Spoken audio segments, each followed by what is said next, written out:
অনেক বছর আগের কথা, আমাকে একবার জিনেরা দাওয়াত দিছে, জিনেরা মাহফিলের জন্য দাওয়াত দিছে। তো আমি ওদেরকে বললাম, আমি তো বুঝি নাই, প্রথমত ধামতি থাকতো, আমি বুঝি নাই, তো জিনেরা দাওয়াত দিছে তো বুঝি নাই। তখন তো আর মোবাইল ছিল না, 3 জন মানুষ ঘরে গেছে, রুমে গেছে, দাওয়াত দিয়ে চলে আসছে। আমিও দাওয়াত সময় মতো চলে আসলাম, আইসে হয়রান হয়ে গেলাম, সব অদ্ভুত কাণ্ড কারখানা।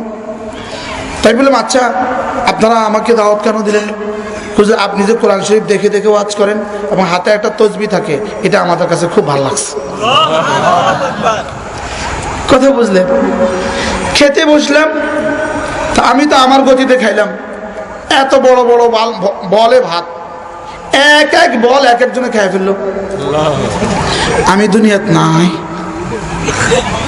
বুঝছেন?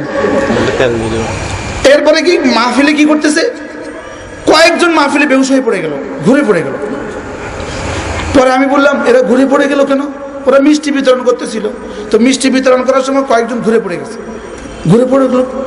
হুজুর ও বেশি নিছে, ও একবার ওখানে নিছে, আবার এখানে নিছে, একটা লাগাই দিছে।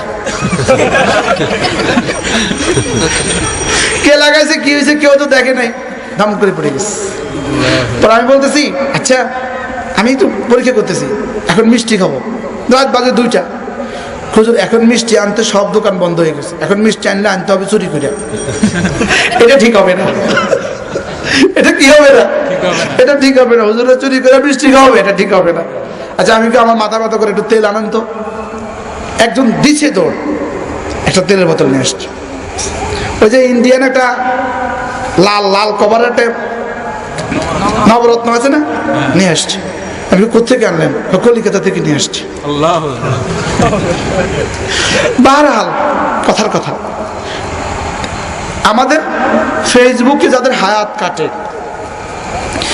আজকের এই কথা লিখে রাখবেন একটা কাগজের মধ্যে, আমার ফেসবুকে হায়াত কত ঘন্টা কাটছে লিখে রাখবেন।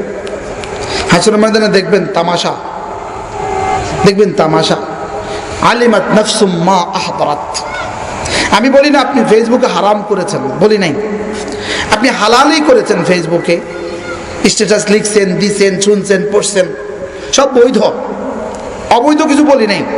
কিন্তু আপনি গিয়ে দেখবেন আমার বন্ধু সে কালেমায়ে তয়্যিবা পড়ছে 100 বার, আর এই সময়টাকে আমি ফেসবুক দেখছি, আপনি দেখবেন যে আপনি পাইছেন মাটি আর সে পাইছে হীরার পাহাড়।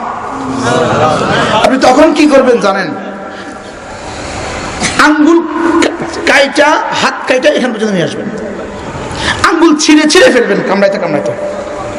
হ্যাঁ আমি কি করলাম বলেন, কি বলবেন বলেন?